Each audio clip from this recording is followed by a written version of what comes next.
हाँ तो बच्चों, आज का जो अपना टॉपिक है ये है भारतीय संविधान, क्लास 8 एसएस में सिविक्स का टॉपिक है।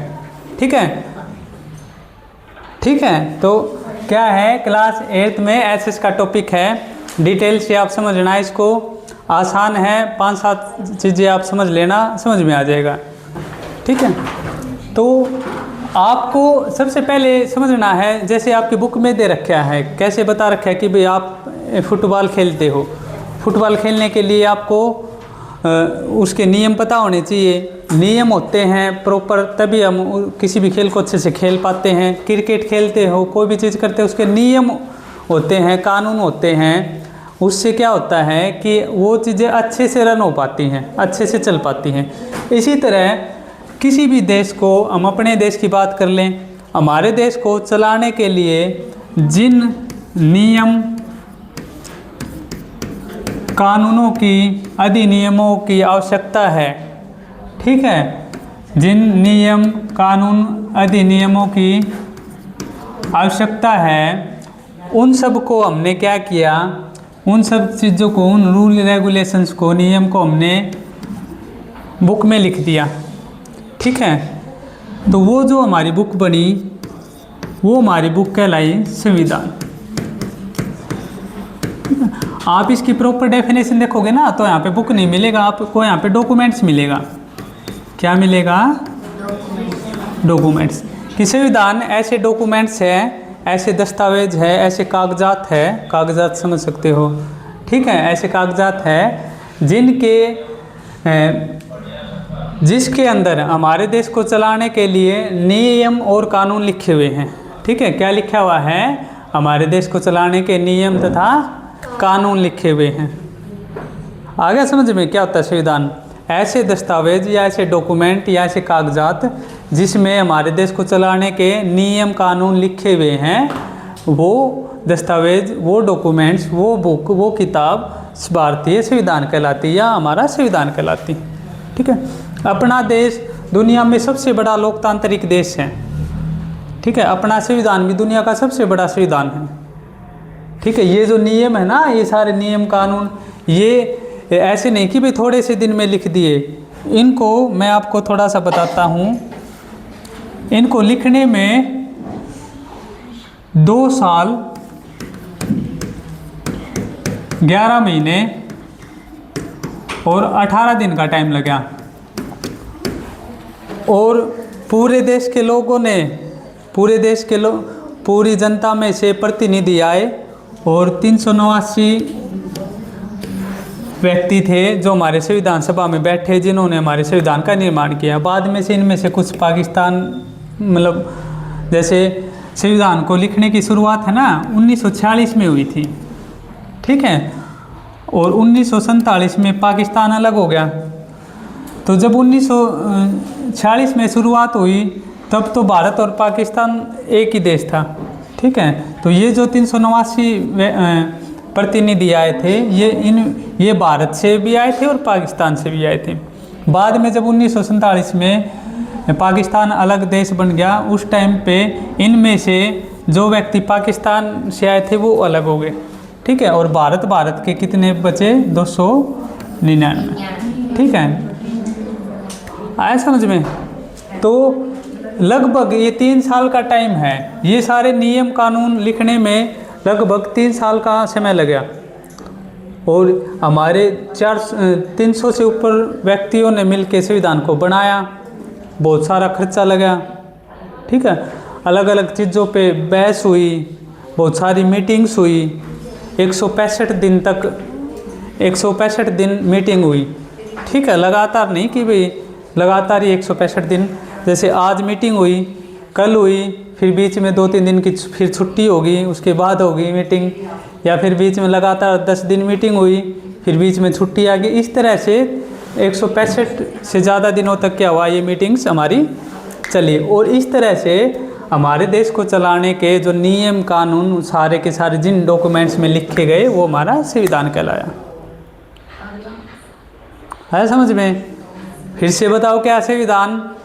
ऐसे डॉक्यूमेंट्स, ऐसी बुक, ऐसी पुस्तक, ऐसे कागजात जिसमें हमारे देश को चलाने के नियम कानून लिखे हुए हैं, उसको हम संविधान बोलते हैं। क्या बोलते हैं? संविधान।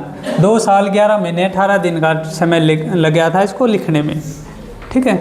अच्छा, एक बात बताओ मुझे, क्या जो हमारा संविधान है हम उसको बदल सकते हैं? हाँ, देखो ये वर्ड है बदलना, ये हम यूज नहीं करते। ठीक है, हम एक शब्द यूज करते हैं, संशोधन। क्या शब्द यूज करते हैं? संशोधन। ये सुधार समझ सकते हो आप मोटी भाषा में। ठीक है, संशोधन का मतलब क्या होता है कि जैसे हमने कोई नियम बनाए, ये नियम है और ये 50 साल पहले बनाया गया नियम, लेकिन अभी के टाइम के अनुसार ये नियम फिट नहीं बैठ रहा है, तो हम इसमें थोड़ा सुधार कर सकते हैं। हम इसमें क्या कर सकते हैं? संशोधन कर सकते हैं। क्या कर सकते हैं? संशोधन। ठीक है, तो संविधान में संशोधन होते रहते हैं समय समय पर।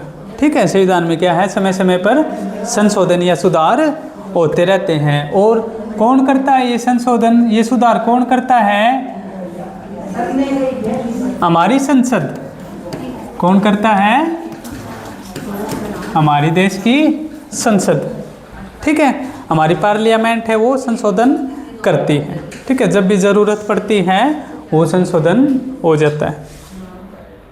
आया समझ में?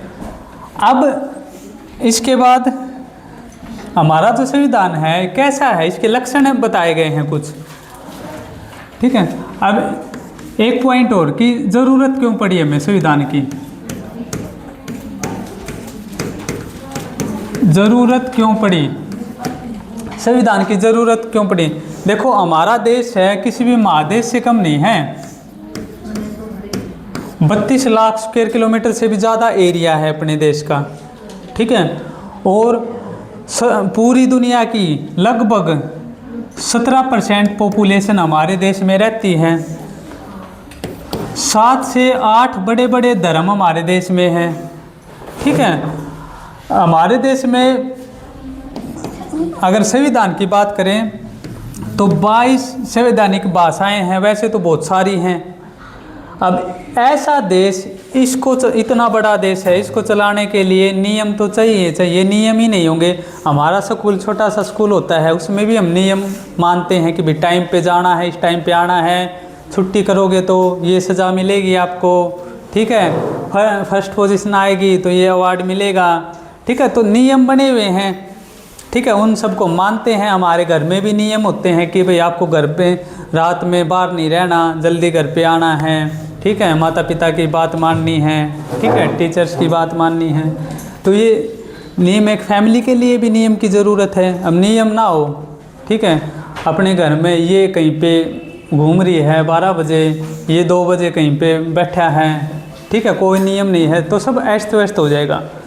तरक्की नहीं होगी, विकास नहीं होगा, भाईचारा नहीं बनेगा, शांति स्थापित नहीं होगी। ठीक है, तो शांति स्थापित के लिए, शांति के लिए, विकास के लिए, प्रगति के लिए, ठीक है, मानव कल्याण के लिए, न्याय के लिए, इन सब चीज़ों के लिए हमें है नियमों की ज़रूरत पड़ती है। इसीलिए हमारे देश में शांति के लिए, हमारे देश के विकास के लिए, हमारे देश के कल्याण के लिए, व्यक्तियों के न्याय के लिए हमें भी नियमों की आवश्यकता पड़ी। इसलिए हमने संविधान को बनाया। ठीक है, क्या अब हमारा संविधान है ये 26 नवंबर 1949 को बन के तैयार हुआ। क्या इससे पहले हमारे देश में नियम कानून नहीं थे? इससे पहले हमारे देश में जो नियम थे वो कौन बनाता था? वो बनाते थे अंग्रेज, क्योंकि अंग्रेज़ों का राज था। ठीक है, वो एक्ट के रूप में नियम बनाते थे कि भाई ये 1919 का एक्ट है, ये 1935 का एक्ट है। इस तरह से अलग अलग वो नियम बनाते थे, उन नियमों को सबको मानना पड़ता था। जब हम आज़ाद हुए तो हमने बोला कि भाई हम अपने नियम हम खुद बनाएंगे, अंग्रेज़ों का कोई रोल नहीं है। कुछ थे इस जैसे ये 2-4 बच्चे हैं, इनके जैसे थे, वो कह रहे थे नहीं अंग्रेज भी होने चाहिए। जब हम नियम बनाएंगे उन नियमों के अंदर, जैसे ये अलग अलग आदमी बैठे हुए हैं, उन्होंने बोला कि अंग्रेज भी होने चाहिए थोड़े बहुत। फिर बोला जो हमारे देश के जो अच्छे नेता थे उन्होंने बोला कि भाई ऐसा नहीं होगा, अंग्रेज़ों का कोई रोल नहीं है यहाँ पे, अंग्रेज़ तो गौन हो चुके हैं, ठीक है। अंग्रेज़ों का कोई रोल नहीं है, हमारे नियम, देश हमारा, ठीक है, नियम भी हम ही बनाएंगे। तो हमारे देश के नियम, हमारे देश का संविधान है, हमारे ही लोगों ने बनाया। ये जो 389 व्यक्ति थे वो हमारे ही देश के व्यक्ति थे, अलग अलग जगहों से चुन के आए थे, ठीक है। पूरे देश में 389 लोगों को कैसे चुना गया था?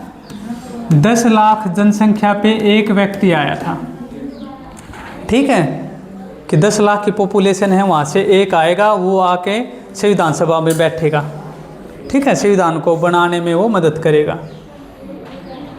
ठीक है, आया ना समझ में। तो इस तरह से किसी भी देश की शांति के लिए, विकास के लिए, न्याय के लिए नियमों की आवश्यकता होती है। और एक और बात याद रखना आप हमेशा, जो स्वतंत्रता होती है, स्वतंत्रता कहते हैं, स्वतंत्रता का मतलब होता है कि पाबंदी नहीं होनी चाहिए, कम से कम पाबंदी हो, ठीक है, रिस्ट्रिक्शन कम से कम हो, ठीक है, तो बोलेंगे भाई हम स्वतंत्र हैं। लेकिन अगर पाबंदी नहीं होगी किसी के ऊपर तो स्वतंत्रता की भी कोई वैल्यू नहीं बचेगी, ठीक है। जैसे ये है, ये तनुज है, अब ये स्वतंत्र है पूरी तरह से, इसके ऊपर कोई भी रोक टोक नहीं है, कोई रोक टोक नहीं है, ये कहीं पे जा रहा है, कहीं पे कुछ कर रहा है। अब इसका एग्ज़ाम है, ये लड़की है, इसका एग्ज़ाम है, और ये लड़की पढ़ रही है, और ये अपना डीजे ले जाके उसके घर के आगे खड़ा कर दिया कि मैं तो बजाऊंगा, मैं तो स्वतंत्र हूँ, मेरे ऊपर तो कोई रोक टोक नहीं है, ठीक है। तो ये क्या है? गलत है। इससे क्या होगा? शांति स्थापित नहीं हो पाएगी समाज में। तो स्वतंत्रता के लिए भी क्या चाहिए? थोड़ी बहुत तो रोक टोक ज़रूरी है, तभी उस स्वतंत्रता की वैल्यू होती है, ठीक है। और ये रोक टोक कहाँ से आती है? नियमों से। कहाँ से आती है? नियमों से या संविधान से, ठीक है। तो संविधान की आवश्यकता क्यों पड़ी? फिर से एक बार, संविधान की आवश्यकता क्यों पड़ी? संविधान की ज़रूरत क्यों पड़ी हमें? क्योंकि हमें शांति चाहिए थी हमारे देश में, शांति के लिए, विकास के लिए, स्वतंत्रता के लिए, स्वतंत्रता के लिए, न्याय के लिए, ठीक है। इन सब चीज़ों के लिए हमें क्या चाहिए? आपसी भाईचारे के लिए हमें संविधान की ज़रूरत पड़ी, ठीक है, ठीक है। उसके आगे अपने से अगला जो टॉपिक हमारा क्या है? अपने संविधान के लक्षण।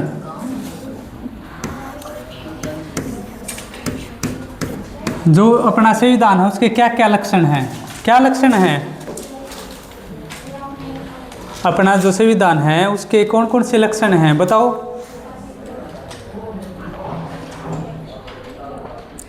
जो हमारा संविधान है, क्या लक्षण है अपने संविधान के?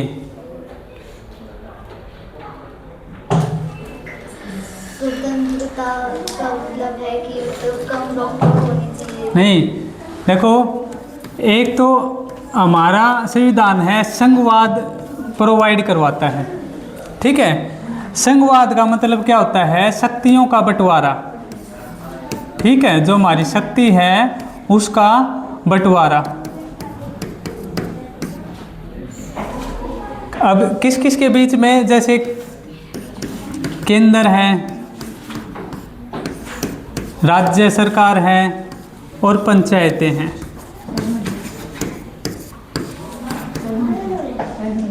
ठीक है। केंद्र सरकार है, राज्य सरकार है और पंचायतें हैं। इनके बीच में शक्तियों का बंटवारा है, वो क्या कहलाता? हमारा संघवाद कहलाता है। क्या कहलाता? वो संघवाद, ठीक है। अब ये जो पंचायत है ना, ये तो शुरू में जब हमारा संविधान बनाया गया था उस टाइम पे पंचायतें नहीं थी, ठीक है, ये तो बाद में आई हैं। तो शुरू में जो शक्तियों का बंटवारा है किस किस के बीच में किया गया है?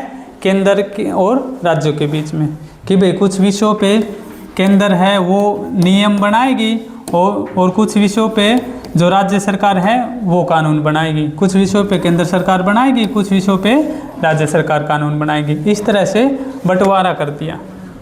ठीक है, वो प्रॉपर लिस्ट है कि भाई ये लिस्ट है, इनके ऊपर राज्य सरकार कानून बनाएगी, ये लिस्ट है, इनके ऊपर केंद्र सरकार। ठीक है, तो संघवाद से आप क्या समझ सकते हो कि राज्यों के और केंद्र के बीच में शक्तियों का जो बंटवारा होता है उसी को हम संघवाद बोलते हैं। क्या बोलते हैं उसको? संघवाद। क्या हमारा देश पूरी तरह से संघवाद देश है? हमारे देश में पूरी तरह से संघवाद माना जाता नहीं। देखो नॉर्मली क्या है कि जो शक्तियां हैं वो राज्य के पास भी हैं और केंद्र के पास भी हैं, लेकिन कुछ ऐसी कंडीशंस होती हैं जैसे कि एमरजेंसी लागू होगी हमारे देश में। क्या लागू होगी? एमरजेंसी, आपातकाल। ठीक है, आपातकाल के दौरान क्या होता है कि जो राज्य सरकार है इसकी शक्तियां खत्म हो जाती हैं और सारी शक्तियां किसके पास चली जाती है? केंद्र सरकार के पास। ठीक है, सारी शक्तियां कहाँ पे चली जाती हैं? सेंटर के पास। तो देखो संघवाद में तो क्या था? शक्तियों का बंटवारा था, लेकिन यहाँ पे तो क्या हुआ, एक कंडीशन ऐसी आई कि शक्ति सारी की सारी शक्ति केंद्र के पास चली गई। तो हम क्या बोलेंगे, ये आप हमेशा अपने दिमाग में रखना, अपना देश पूरी तरह से एक संघवाद देश नहीं है। हमारा देश कैसा देश है? अर्ध संघवाद बोल सकते हैं हम उसको। ठीक है, क्वासी फेडरल। ठीक है, संघवाद को क्या बोलते हैं इंग्लिश में? फेडरल। आया समझ में? क्योंकि कभी कभी क्या होता है कि शक्तियाँ पूरी की पूरी केंद्र के पास चली जाती हैं। ठीक है, नेक्स्ट क्या टॉपिक है अपना इसी में? संविधान के लक्षण हैं, बताओ।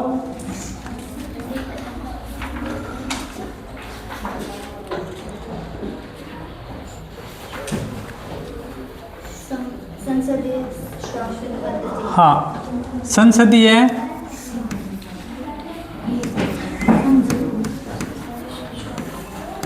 शासन पद्धति कि हमारा संविधान क्या कहता है कि हमारे देश में जो शासन होगा वो संसदीय होगा। संसदीय शासन का मतलब क्या है? देखो अब अपनी जनसंख्या है वो 120 करोड़ से ज़्यादा है। ठीक है, अब सभी व्यक्ति एक जगह पे बैठ के तो नियम बना नहीं सकते। 120 करोड़ से ज़्यादा लोग हैं अपने देश में, सारे के सारे एक जगह पे बैठ के थोड़ी कानून बना लेंगे। तो क्या करते हैं, ये अपने प्रतिनिधि चुन के, प्रतिनिधि, ठीक है, अपने प्रतिनिधि भेजते हैं संसद के अंदर। किसको भेजते हैं? प्रतिनिधियों को। कि भाई वोट डालेंगे लोग और अपने जो 700-800 व्यक्ति हैं उनको चुन लेते हैं और वो कहाँ पे जाके बैठते हैं? संसद में। कहाँ पे जाके बैठते हैं वो? संसद में। तो संसदीय प्रणाली का मतलब क्या है कि प्रतिनिधि शासन व्यवस्था है। कैसी शासन व्यवस्था है? प्रतिनिधि। कि लोग डायरेक्ट नियम नहीं बनाते। हमारे देश में जो लोग हैं सीधा खुद सरकार नहीं चलाते, वो अपने प्रतिनिधियों का चुनाव करते हैं, वोट डाल के प्रतिनिधि चुनते हैं और वो जो प्रतिनिधि होते हैं वो फिर सरकार को चलाते हैं, वो फिर नियम बनाते हैं। ठीक है, तो शासन, संसदीय शासन पद्धति का क्या मतलब है कि हमारे देश में जो नियम, जो सरकार बनती है वो लोग सीधे सीधे भाग नहीं लेते सरकार में। ठीक है, क्या करते हैं, ये लोग हैं, ठीक है, इन्होंने वोट डाली और इन्होंने अपने प्रतिनिधि को चुना, प्रतिनिधि ने जाके सरकार बनवाई और ये सरकार क्या बनाती है? ये नियम बनाती हैं और हमारे देश को चलाती हैं। ठीक है, तो ये जो लोग हैं ये डायरेक्ट यहाँ पे नियम नहीं बना रहे या सरकार को नहीं चला रहे। ठीक है, कौन चला रहा है सरकार को? प्रतिनिधि, लोगों के प्रतिनिधि। तो ऐसी सरकार, ऐसी शासन व्यवस्था जिसमें प्रतिनिधि शासन चलाते हैं उसको क्या बोलते हैं हम? संसदीय पद्धति बोलते हैं। क्या बोलते हैं? संसदीय पद्धति। ठीक है, नेक्स्ट बताओ क्या टॉपिक है इसी में? नेक्स्ट आर्टिकल अपना शक्तियों का बंटवारा। मौलिक अधिकार। मौलिक अधिकार ये सारी की सारी है ना अपने संविधान की विशेषताएं चली हुई हैं। लक्षण का मतलब विशेषताएं हैं, अपने संविधान की विशेषताएं चली हुई हैं सारी की सारी। तो मौलिक अधिकार भी अपने संविधान की विशेषता हैं। कितने मौलिक अधिकार हैं? 6। शुरू में कितने थे? 7 थे। एक है जो प्रॉपर्टी का राइट है, संपत्ति का अधिकार है, वो हटा दिया। अब कितने हैं? 6 हैं मौलिक अधिकार। ठीक है, कौन कौन से हैं? समानता का अधिकार, स्वतंत्रता का, शोषण के विरुद्ध अधिकार, धार्मिक स्वतंत्रता का अधिकार, ठीक है, शैक्षणिक अधिकार, शैक्षणिक संस्थाओं का अधिकार वो अल्पसंख्यकों के लिए है, और लास्ट क्या है हमारा? संवैधानिक उपचारों का अधिकार। ठीक है, तो मौलिक अधिकार का मतलब क्या है? ऐसे अधिकार जिनकी रक्षा डायरेक्ट हाई कोर्ट और सुप्रीम कोर्ट करते हैं। ठीक है, या मैं ऐसे कह सकते हैं कि जैसे हमारा कोई मौलिक अधिकार है, उसको कोई छीनने की कोशिश करता है, उसको सरकार दे नहीं रही है, तो हम हाई कोर्ट और सुप्रीम कोर्ट क्या जारी कर सकते हैं? रिट जारी कर सकते हैं। ठीक है, क्या जारी कर सकते हैं? रिट। रिट क्या होता है? रिट है आदेश, कोई ऑर्डर समझ लो। रिट का मतलब क्या होता है? ऑर्डर। हाई कोर्ट और सुप्रीम कोर्ट जो ऑर्डर बोल देता है उसको रिट कह सकते हैं हम। ठीक है, हमारे बचाव के लिए हाई कोर्ट और सुप्रीम कोर्ट इंटरफेयर कर सकते हैं। तो ऐसे अधिकार जिनका उल्लंघन होने पर, या अगर सरकारों को राज्य नहीं दे पा रहा है उनको, तो हम हाई कोर्ट और सुप्रीम कोर्ट के थ्रू अपने अधिकार ले सकते हैं। ठीक है, तो मौलिक अधिकार भी हमारे जो संविधान की विशेषता है। ठीक है, मौलिक अधिकार क्या है? हमारे संविधान की विशेषता।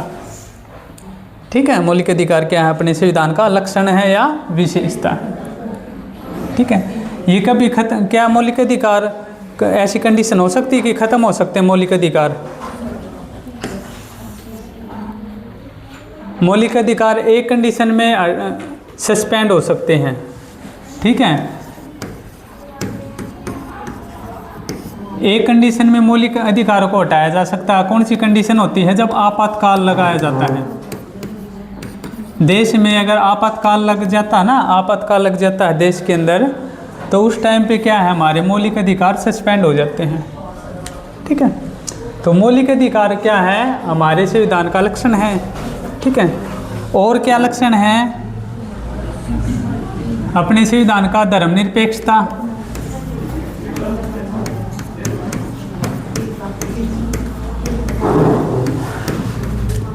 धर्मनिरपेक्षता का मतलब क्या होता है कि राज्य सरकार हमारे देश की जो सरकार है वो किसी भी धर्म के पक्ष में नहीं है, किसी भी पार्टिकुलर धर्म को सपोर्ट नहीं करती। ठीक है, ऐसे बोल सकते हैं, या किसी भी धर्म के पक्ष में नहीं है वो, या ऐसे बोल सकते हैं कि सरकार का कोई धर्म नहीं है, सरकार का कोई राजकीय धर्म नहीं है। क्या नहीं? सरकार का कोई राजकीय धर्म नहीं है। ठीक है, ऐसे भी बोल सकते हैं।